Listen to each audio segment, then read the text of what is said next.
আসসালামু আলাইকুম বন্ধুরা, আপনারা জানেন বাংলাদেশ পুলিশের কনস্টেবল নিয়োগের নিয়োগ বিজ্ঞপ্তি জুন 2025 সালের জন্য অলরেডি কিন্তু প্রকাশিত হয়েছে।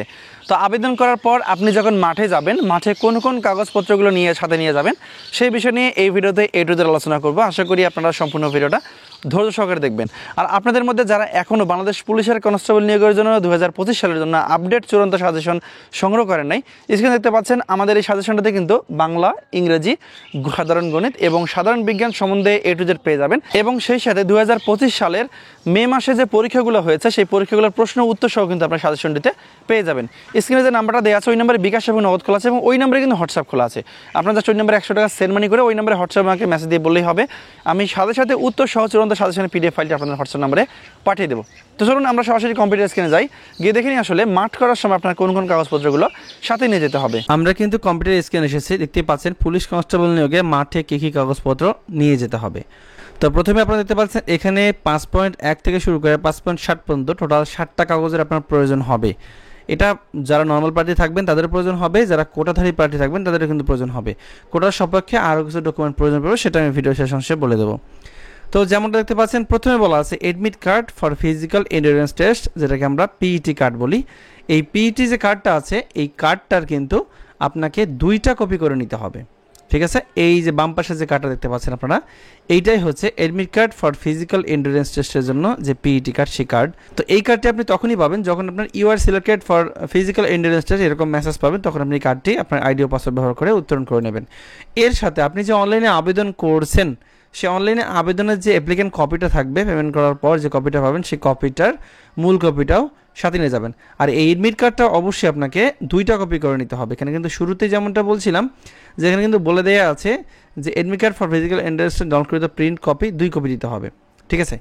এর পরের যে কপিটা সেটা হচ্ছে আপনাদের যে শিক্ষাগত যোগ্যতা সনদ বা সাময়িক সনদের মূল কপি নিয়ে যেতে হবে। আপনারা যারা SSC পাস করেছেন তারা কিন্তু এই সার্টিফিকেটটি স্কুল থেকে তুলে নেবেন এবং যাদের স্কুলে এখনও সার্টিফিকেট আসেনি তারা বোর্ডে যোগাযোগ করে এই সার্টিফিকেটটি সংগ্রহ করে নিতে পারবেন, ঠিক আছে। এই সার্টিফিকেটের মূল কপি অবশ্যই আপনাকে সাথে নিয়ে যেতে হবে।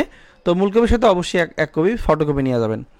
এরপর সর্বশেষ শিক্ষা প্রতিষ্ঠান প্রধান কর্তৃক প্রদত্ত চারিত্রিক সম্পত্তির মূল কপি। এই কপিটা অনেকেই ভুল করেন, ঠিক আছে। কি ভুল করেন আমি বলে দিই, যে আপনি দ্বিধায় পড়ে যান যে আপনি স্কুল থেকে নিয়ে যাবেন নাকি কলেজের সর্বশেষ শিক্ষা প্রতিষ্ঠান থেকে নিয়ে যাবেন।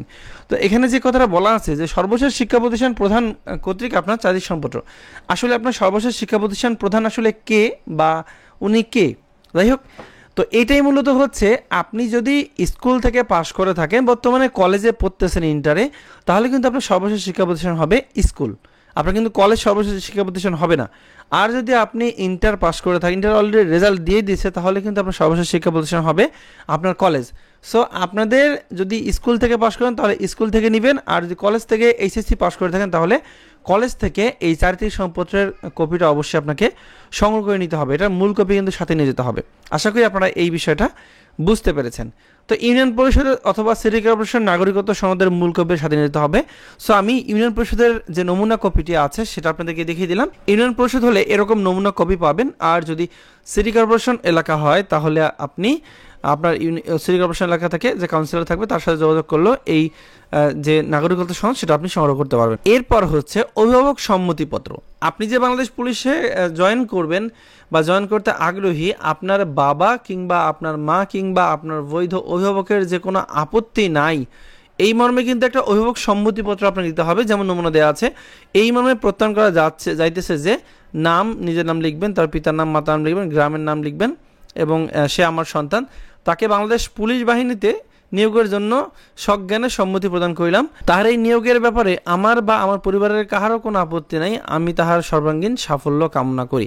এখানে আপনার অভিভাবকের স্বাক্ষর থাকবে, মানে বাবা মা, আপনার যিনি লিগ্যাল যিনি গার্জিয়ান তার স্বাক্ষর থাকবে, এবং বাম পাশে অবশ্যই চেয়ারম্যান দ্বারা আপনার প্রতি স্বাক্ষর করে নিতে হবে, ঠিক আছে। এই গেল অভিভাবক সম্মতিপত্র। এরপর আসি নিজ জাতীয় পরিচয়পত্রের মূল কপি। আপনার যদি NID কার্ড হয়ে থাকে তাহলে আপনাকে NID কার্ডের মূল কপি সাথে নিয়ে যেতে হবে। আর যদি আপনার NID কার্ড না হয়ে থাকে, ঠিক আছে, তাহলে আপনার বাবা ও মায়ের যে NID কার্ডের কপিটি আছে সেই কপিটি আপনাকে সাথে নিয়ে যেতে হবে। অবশ্যই মূল কপি প্লাস ফটোকপি দুটোই কিন্তু নিয়ে যাবেন, ঠিক আছে। এরপর সত্যায়িত 3 কপি পাসপোর্ট সাইজের রঙিন ছবি নিতে হবে। অবশ্যই পাসপোর্ট সাইজ, দেখতে পাচ্ছেন পাসপোর্টের ছবির সাইজ হচ্ছে 4 সেন্টিমিটার গুণন 5 সেন্টিমিটার। এই সাইজের ছবি 3টা আপনাকে সত্যায়ন করে নিয়ে যেতে হবে, ঠিক আছে। এরপর পরীক্ষার সময় কলম, জ্যামিতি বক্স, পেন্সিল, স্কেল, ক্লিপবোর্ড এগুলো তো আপনাকে অবশ্যই নিজ দায়িত্বে নিয়ে যেতে হবে, আপনার এগুলো অবশ্যই প্রয়োজন হবে। তো এই মোটামুটি 6 থেকে 7টা কাগজ নিয়ে গেলে আপনার হয়ে যাবে। যারা কোটার সপক্ষে আবেদন করবেন তাদের কোটার সপক্ষে ডকুমেন্ট নিয়ে যেতে হবে, সেটা সার্কুলার দেখলে আপনারা বিষয়টা বুঝতে পারবেন। তো বন্ধুরা, এই ছিল বাংলাদেশ পুলিশের কনস্টেবল নিয়োগের যখন মাঠ হবে, মাঠে আপনার কোন কোন কাগজপত্রগুলো নিয়ে যেতে হবে সেই নিয়ে কিন্তু আলোচনা করেছি, ঠিক আছে। আর এই কাগজপত্রগুলো যে কথা বলে দিলাম, এই কাগজপত্রগুলো মূল কপি প্লাস ফটোকপি দুটোই কিন্তু সাথে নিয়ে যাবেন, যাতে আপনাদের কোনো সমস্যা না হয়, ঠিক আছে। তো আজকের ভিডিওটা এ পর্যন্তই। ধন্যবাদ সবাইকে, ভালো থাকবেন সবাই, আসসালামু আলাইকুম।